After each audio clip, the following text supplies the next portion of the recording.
Permanent tissue जो एक conducting transporting function में एंगेज है। कॉम्प्लेक्स परमानेंट टिश्यू दो प्रकार के होते हैं।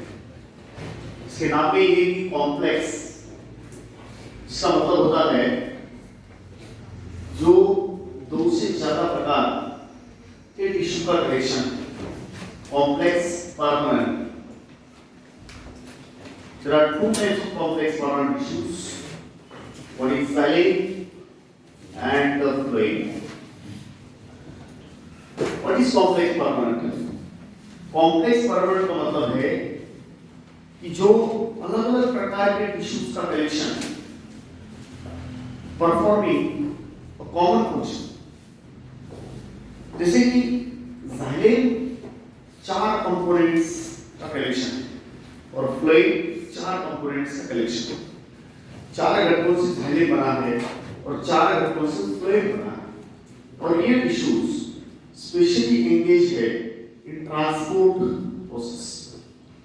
In the process of transport, xylem जिसको बोलते हैं water conducting tissue, water conducting tissue, ये water minerals को नीचे से ऊपर ही लेके जाता है। मतलब xylem में से जो transport of water and mineral होता है वो यूनिडायरेक्शनल है। Transport of water and minerals,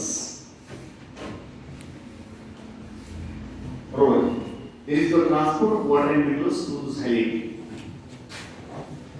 Xylem is dead tissue. इसको dead tissue क्यों बोलते हैं? Why the xylem is called as the dead? Because xylem के 4 components, there are 4 components, और इन 4 में से जैसे कि देखो xylem tracheids, xylem vessels,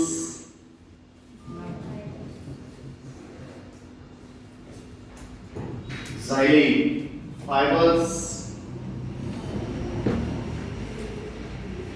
और xylem parenchyma। इन 4 में से ये 3 कंपोनेंट्स टैग हैं क्योंकि ये तीनों components scleric primates, they all are form of sclerenchyma. और आपको पता है कि स्क्लेरिक काइमा एक डेड टिश्यू, हमने सिंपल परमानेंट में देखा, ठीक है। पैरेंकाइमा और कोरेंकाइमा लिविंग होते हैं, लेकिन स्क्लेरेंकाइमा डेड होता है। स्क्लेरेंकाइमा से बने वाले 1 2 3 इसकी दीवारें और इसकी दीवारें, they are made up of sclerenchyma. एक ऐसा टिश्यू जिसके अंदर का प्रोटोप्लाज्म खत्म हुआ, ऐसा टिश्यू जिसकी सेल वॉल लिग्निफाइड है, उसकी सेल वॉल में लिग्निन है और इसीलिए वो टिश्यू सिर्फ मैकेनिकल सपोर्ट और पाइपलाइंस बनाने के काम आता है। It will form the pipelines. तो देखो इन 3 में से ये पाइपलाइन है द xylem tracheids, ये वाली पाइपलाइन है xylem vessels। जो वाटर एंड फूड का कंडक्शन है इन 2 में से होता है। इनमें से पानी, खास तौर पे फाइबर्स से वाटर ट्रांसपोर्ट नहीं होता। ये 2 पाइपलाइंस पानी को वर्टिकल ट्रांसपोर्ट कराते हैं। Vertical transport in the sense नीचे से ऊपर। याद रखो पानी हमेशा रूट के xylem से शूट के xylem की तरफ, मतलब शूट की तरफ जाता है। कभी भी वाटर एंड मिनरल्स ऊपर से नीचे नहीं आता। इसलिए we call there is the unidirectional flow of water and minerals. Plants में वाटर एंड मिनरल्स का ट्रांसपोर्ट जो होता है प्लांट्स में वो यूनिडायरेक्शनल है। वो नीचे से ऊपर ही जाता है और हमेशा नीचे से ऊपर जाता है, कभी भी ऊपर से नीचे नहीं आता। बराबर। xylem एक डेड टिश्यू क्योंकि इसके 3 कंपोनेंट्स डेड है, एक लिविंग है। हम एक एक करके देखते हैं। जो xylem हम बात कर रहे हैं 4 कंपोनेंट्स की, वो आज का आधुनिक xylem है, मॉडर्न xylem है।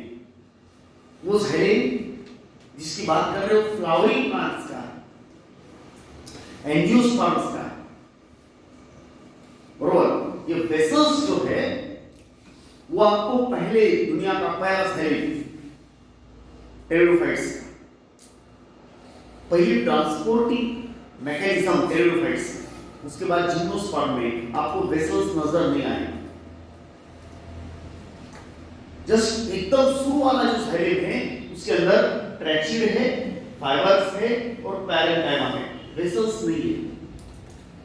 मान लो ये आज से बहुत पुराने जमाने का फोन आप उठा लो और आज का लेटेस्ट आप जो है ना वो स्मार्टफोन उठा लो, आपको जो एकदम शुरू में जो मोबाइल्स आए, इनकमिंग आउटगोइंग के अलावा उनके पास ज्यादा कुछ नहीं था, मेमोरी एकदम शॉर्ट की, स्क्रीन एकदम छोटा था, ब्लैक एंड व्हाइट मोबाइल।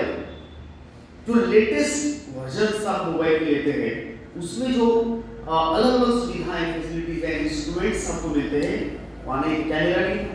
आज हमारे मोबाइल में कैमरा, अलग अलग प्रकार के कैमरे, नाइट विजन कैमरा, उसके बाद में बैक कैमरा, फ्रंट कैमरा, इस अलग अलग कैमरा। पहले मोबाइल में ये सुविधा नहीं थी। ठीक वैसे हमारे इवोल्यूशन प्रोसेस में बायोलॉजी के जो जीव है वो भी इवोल्यूशन में आगे अलग अलग नए अंग, नए ऑर्गन्स फॉर न्यू फैसिलिटीज बनाते रहते हैं। ट्रैचिड और वेसल ये दो ही पाइपलाइंस है। पाइपलाइंस कौन से? ट्रैचिड और उसमें से ट्रैचिड नाम की पाइपलाइन एकदम पुरानी, टेरिडोफाइट, जिम्नोस्पर्म, एंजियोस्पर्म सभी में ट्रैचिड है, फाइबर्स है, पैरेन्काइमा। लेकिन वेसल नाम की जो पाइपलाइन है वो सिर्फ ये xylem की पाइपलाइन आपको मिलेगी एंजियोस्पर्म में। ये किसमें मिलेगी? Angiosperm. This you can get only in angiosperm. और ये पाइपलाइन आपको बाकी ग्रुप्स में नहीं मिलती है, जैसे कि टेरिडोफाइट जो फर्स्ट वेस्कुलर है, जिम्नोस्पर्म जो सेकंड वेस्कुलर है, इनमें आपको नहीं मिलेगा।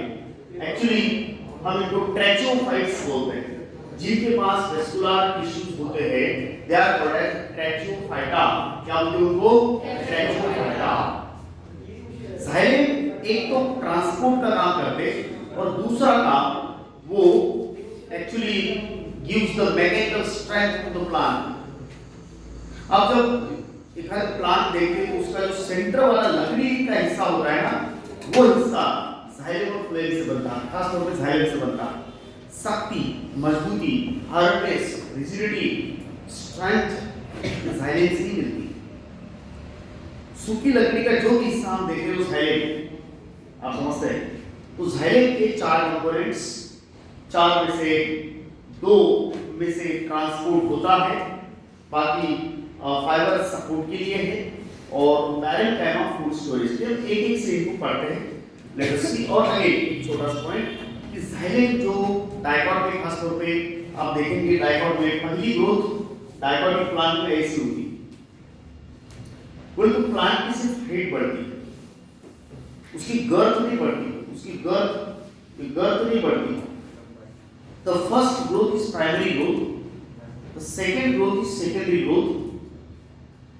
ओके, तो इस हिसाब से पहली ग्रोथ में जो xylem है वो xylem की प्राइमरी xylem, और जो बाद में गर्थ बढ़ाने के लिए सेकंड ग्रोथ हुई, सेकेंडरी ग्रोथ, उसमें जो xylem है that is secondary xylem। So primary और सेकेंडरी ऐसे 2 प्रकार के xylem भी बनते हैं।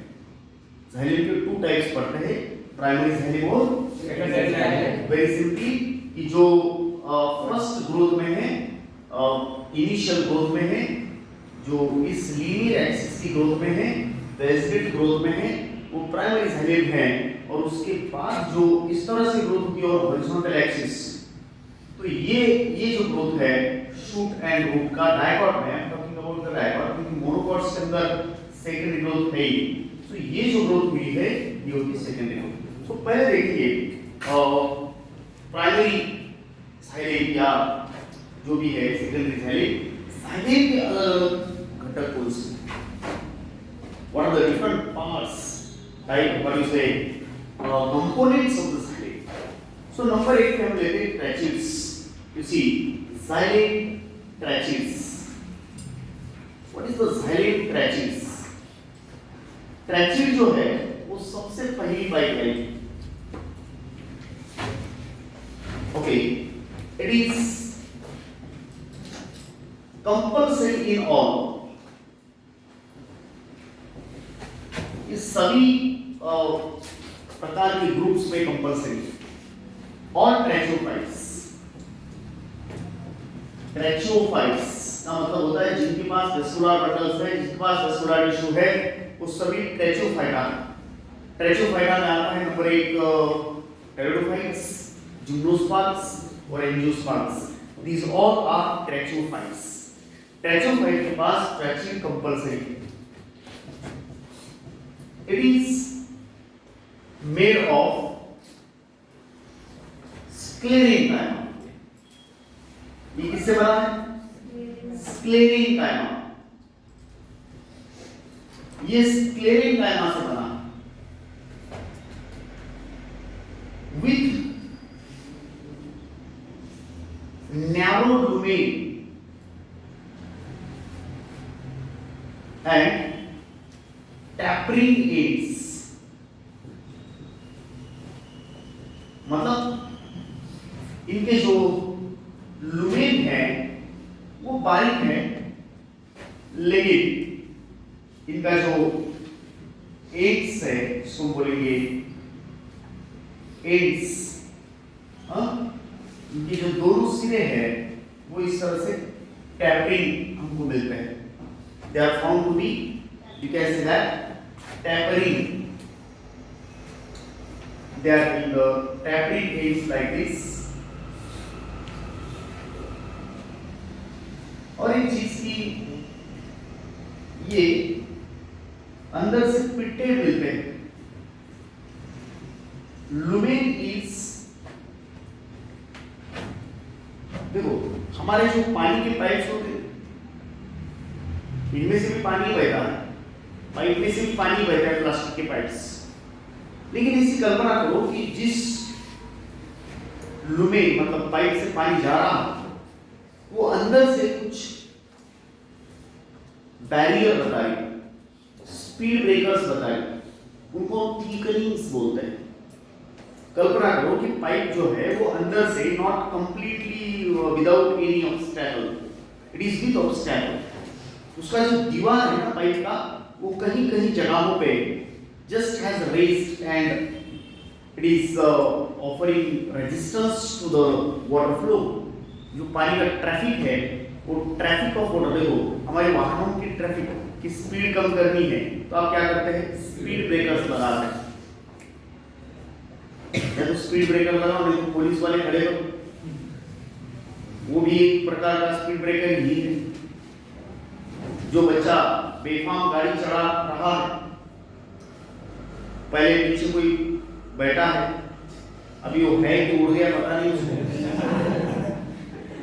फिर मोटरसाइकिल में बैठने के बाद बच्चों को प्लेन का फीलिंग आता है, फीलिंग ऑफ प्लेन. एंड ना जाने क्यों मोटरसाइकिल को उड़ाना चाहते हैं, उड़ाना बोले तो अब देखो वो सामने का टायर अचानक से ऊपर करते हैं. मतलब they are not interested to run the bike on ground, they are interested to run the bike in air. हालांकि वो ये नहीं जानते कि इंजीनियर साहब ने जिन्होंने इस मोटरसाइकिल को बनाया है वो जमीन के लिए बनाया है. वो इंजीनियर साहब को इतना दिमाग नहीं था शायद कि वो इसको हवा के लिए बना, लेकिन फिर भी है ना एक शौक होता है कि फिर मोटरसाइकिल को हवा में उड़ाना. पिछला टायर भी वो हवा मतलब जमीन से टच नहीं करना चाहते, दोनों टायर उठाना चाहते हैं. कभी कभी उठ भी जाता है लेकिन उससे जो आगे होता है उसमें इसको ही उठाना पड़ता है. आप समझते, पब्लिक बहुत गुस्से में रहती है. याद रखना, जब कोई लड़का ऐसा करता है ना तो मन ही मन में चाहते हो माइजान इसके दोनों टायर ऊपर होना और ये नीचे होना। समझते हैं? पब्लिक को तकलीफ होती है भाई,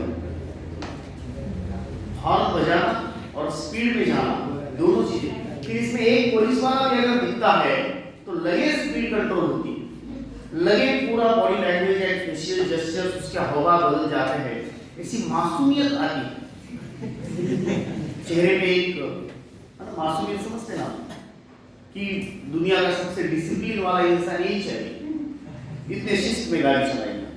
सो that works as the speed breaker. Police वाले साहब भी क्या काम करते हैं? एक स्पीड ब्रेकर का काम करते हैं। यहां पे ये दुनिया की पहली पाइपलाइन है, पानी बहुत स्पीड में नहीं जाना, इसीलिए अंदर से कुछ थिकनिंग्स दिए। Lumen is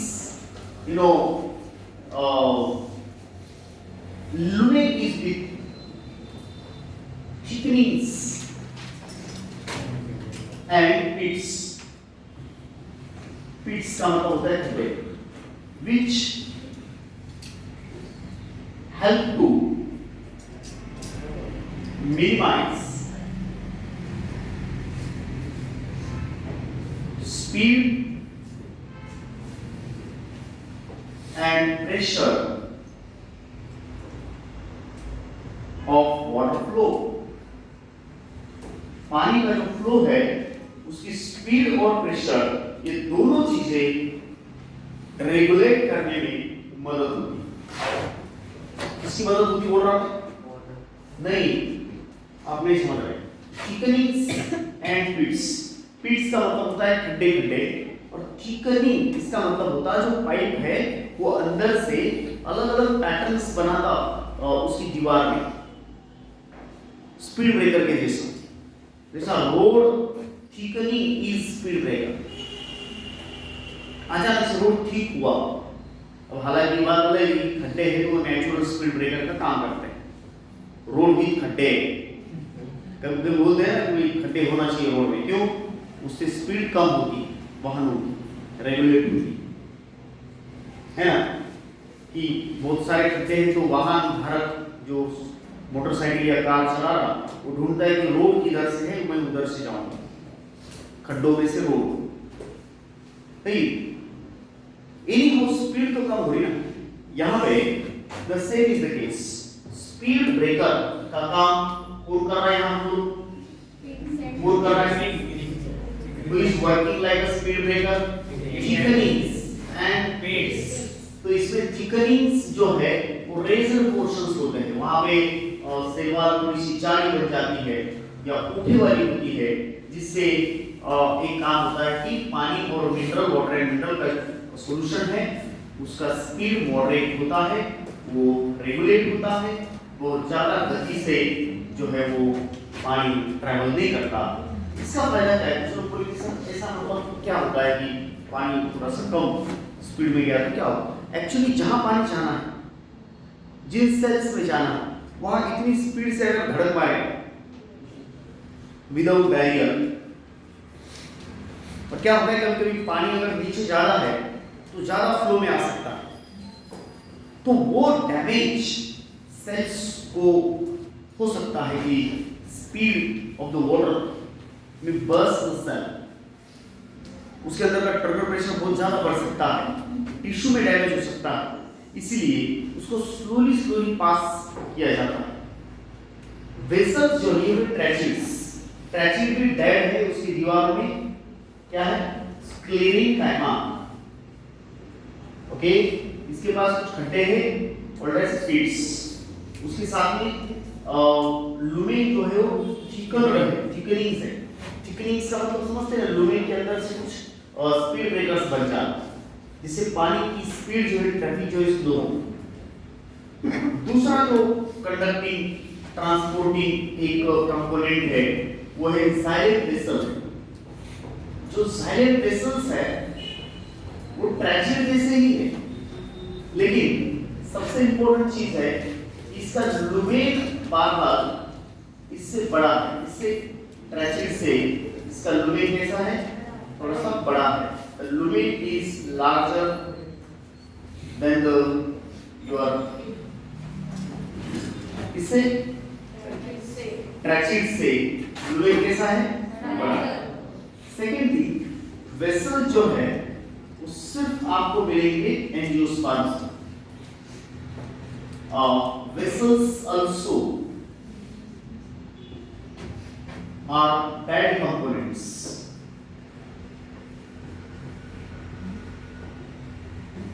Made of sclerenchyma.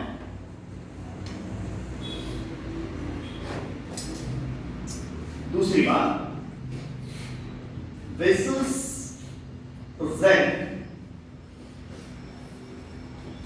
only in angiosperms, ये सिर्फ एंजियोस्पर्म्स में आपको मिलेगी, एंड absent in एरिडोफाइट्स और जिम्नोस्पर्म्स। टेरिडोफाइट्स और जिम्नोस्पर्म्स में वेसल्स absent है, इन दोनों में वेसल्स नहीं है। किनमें नहीं है? एरिडोफाइट्स एंड जिम्नोस्पर्म्स। नेक्स्ट थिंग, कि जो वेसल्स है उसका लुमेन भी इट शो थिकनिंग्स, अलग अलग thickenings. Lumen of vessels also show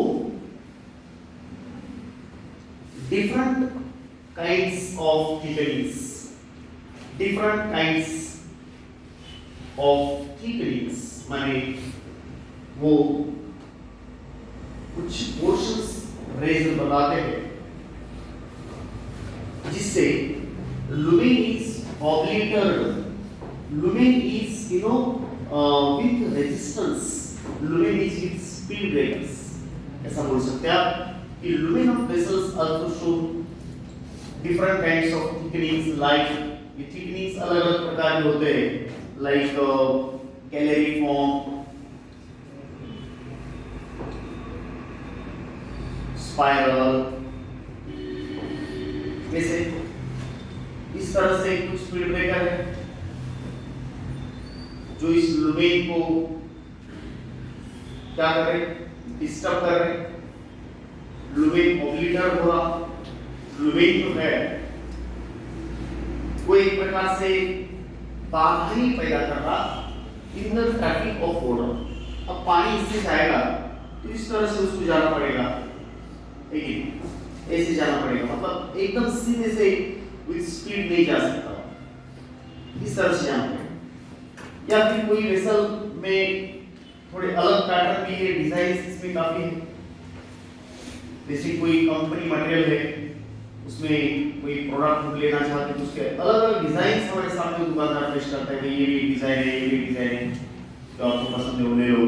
तो इस तरह से कुदरत ने भी हमें एक अच्छे खासे कुछ पैटर्न्स बना के छोड़े, ये इस तरह से जो ये spiral technique, this is spiral thickening.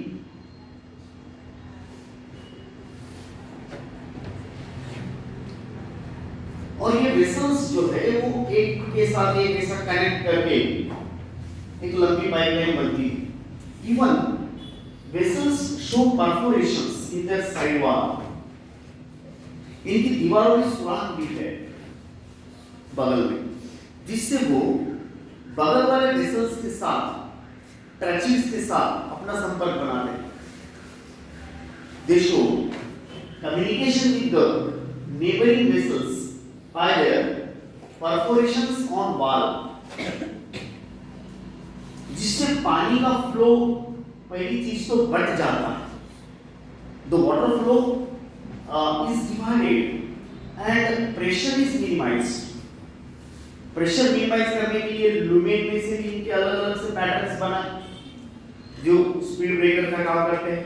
और दूसरी बात, जो वेसल्स है उनके बगल में और भी वेसल्स हैं, और इनसे क्या हो रहा है कि उसका जो मतलब हम बोलते हैं कि जो फ्लो ऑफ वाटर है वो डिस्ट्रीब्यूट हुआ, वेसल, इसे दो वेसल्स है, so they are interconnected with the perforated wall. Perforated माने सुराख वाली दीवार, इसकी दीवार में सुराख, इसकी दीवार में सुराख, और ये ऐसे इंटरकनेक्टेड है। तो अगर इसके पास पानी ज्यादा होगा तो इसके पास जाएगा। दो साइलेंट के दो वेसल्स। एनी हाउ उद्देश्य क्या है कि पानी नीचे से ऊपर सेफली जाना। जो टिश्यू ऊपर बैठे पानी को लेने के लिए, उनको डैमेज नहीं होना पानी के फ्लो से। और इस तरह से वो व्यवस्था कुदरत ने बनाई कि इनके साइड वॉल परफोरेशंस बताते हैं। ये वेसल्स, साइलेंट फाइबर्स, पहली चीज कि lumen is not, present, lumen absent. Also made of sclerenchyma, ये भी sclerenchyma से ही बने। दूसरी बात, fibers may be septate or aseptate.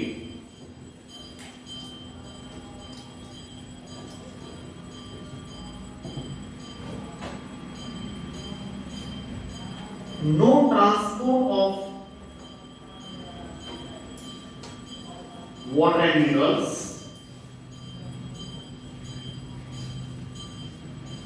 पानी और मिनरल्स का कोई ट्रांसपोर्ट नहीं होता।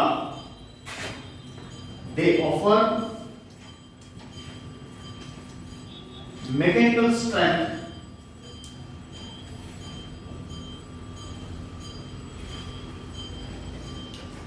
and support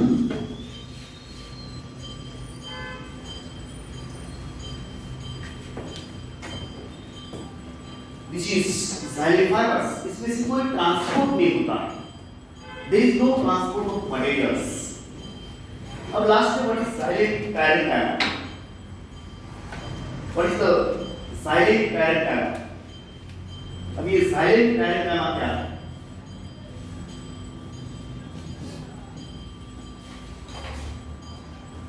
पहली बात तो ये है कि जो xylem parenchyma है,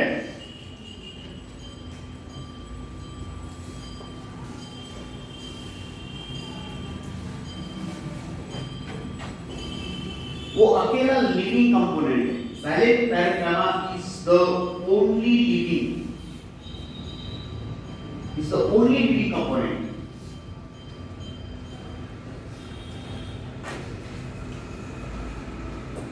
इसमें से ट्रांसपोर्ट तो होता है, लेकिन रेडियल कंडक्शन होता है। रेडियल मतलब horizontal, not vertical. Vertical transport of water and minerals to vessels to tracheid vessels to tracheid vertical, एकदम अलोंग लॉन्जिट्यूडिनल लीनियर एक्सिस पे जो इस तरह से ट्रांसपोर्ट है वो ट्रेजिट वेसल। लेकिन बगल में भी तो कोई जिंदा सेल्स है, तो वो काम पैरेंकाइमा करता है। xylem parenchyma makes the radial conduction of water। xylem parenchyma makes the radial conduction of water। ये पानी का रेडियल कंडक्शन करता है। Radial conduction of water it is by xylem parenchyma। और एक चीज है कि xylem parenchyma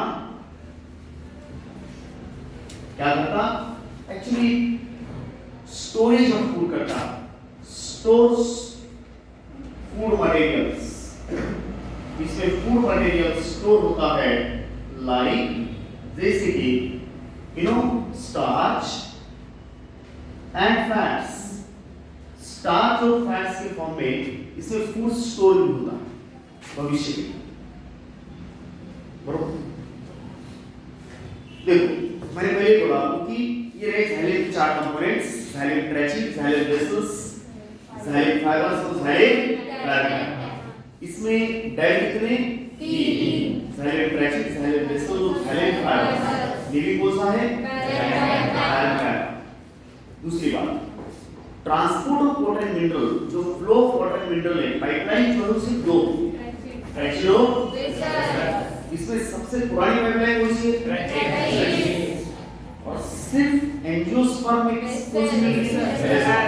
किसका लुमेन नैरो है? और किसका लुमेन ब्रॉड है? इवन एंजियोस्पर्म में जैसे प्लांट की उम्र बढ़ती है, वेसल का लुमेन भी ब्रॉड होते जाता है। माने एकदम पौधा है, कोई प्लांटलेट है, कोई एकदम बारीक प्लांट है पौधा, तो उसका जाइलेट का जो वेसल है वो नैरो है, और उसका एक विशाल वृक्ष हो गया तो वहां जो जाइलेट वेसल है उसका लुमेन काफी ब्रॉड हो चुका है। बात समझते हैं आप? सिर्फ अभी एक पॉइंट हम बताएंगे कि जाइलेट दो प्रकार से है, दो प्रकार का जाइलेट है, जाइलेट प्राइमरी जाइलेट और secondary जाइलेट।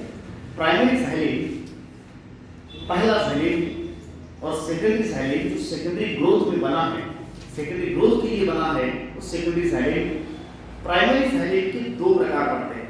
There are two types of primary xylem, protoxylem और मेटाजाइलेट। कौन से दो प्रकार? प्रोटोजाइलेट एंड मेटाजाइलेट। प्राइमरी में जो प्राइमरी है वो प्रोटो है, और प्राइमरी जो बाद में सेकेंडरी है, प्राइमरी में जो दूसरी बार बना थोड़ा लेट बना वो मेटाजाइलेट। तो प्राइमरी जाइलेट कितने प्रकार के बोलो? दो प्रकार। कौन से वाले? प्रोटोजाइलेट। इसमें प्रोटोजाइलेट और मेटाजाइलेट में से फर्स्ट फॉर्म कौन है? प्रोटो। लेटर फॉर्म कौन है? Metaxylem is later form xylem and protoxylem is first form xylem. The first form xylem is protoxylem और later form xylem is metaxylem. अब रूट्स और स्टेम में इनका अरेंजमेंट इस तरह से, उस बेसिस पर हम दो प्रकार के प्राइमरी जाइलेट बोलते हैं। रूट में या स्टेम में जो सेंट्रल हिस्सा होता है, वेस्कुलर बंडल्स घिरे हैं सब तरफ से है, और सेंटर का हिस्सा जो होता है उसको पित्त बोलते हैं, सेंटर बोलते हैं, पित्त बोलते हैं। आप समझते हैं ना? मान लो ये वाला एक स्टेम है या रूट है, और अगर स्टेम है तो वेस्कुलर बंडल्स इस तरह से कंजॉइंट होते हैं, मतलब एक रेडियस पे जाइलम और फ्लोएम दोनों आते हैं। चीज आगे हम पढ़ने वाले हैं, लेकिन अभी याद रखना कि भैया इस तरह से अगर कोई अरेंजमेंट है और यहाँ पे मैं आपको पित्त बताने की कोशिश कर रहा हूँ, trying to show you the pith. ये जो सेंट्रल एरिया होता है वो पित्त का एरिया होता है, दिस इज पित्त, यहाँ पित्त।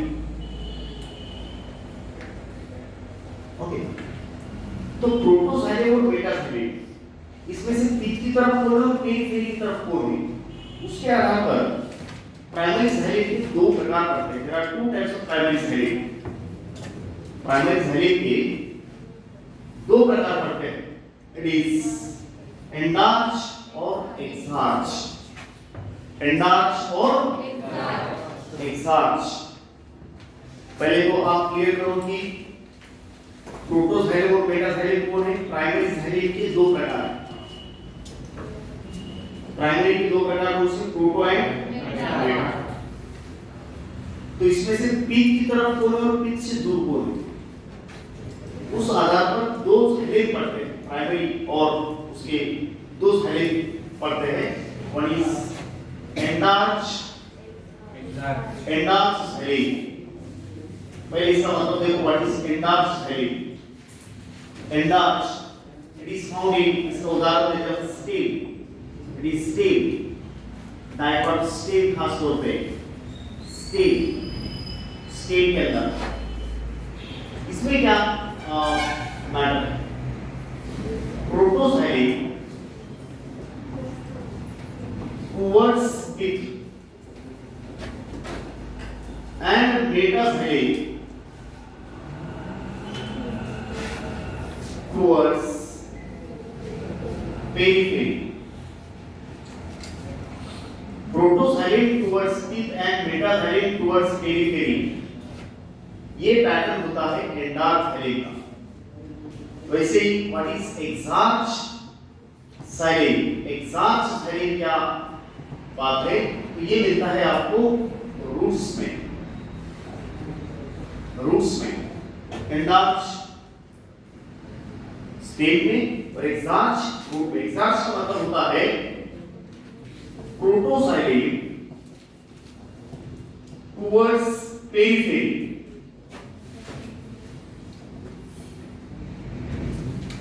and metasaline towards peak और center।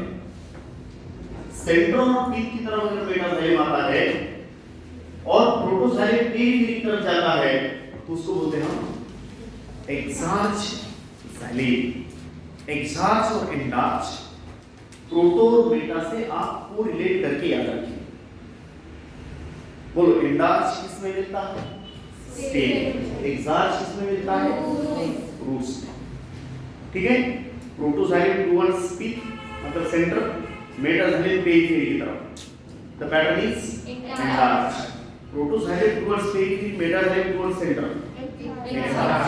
ये मिलता है आपको रूट्स में। This is all about the xylem. Okay.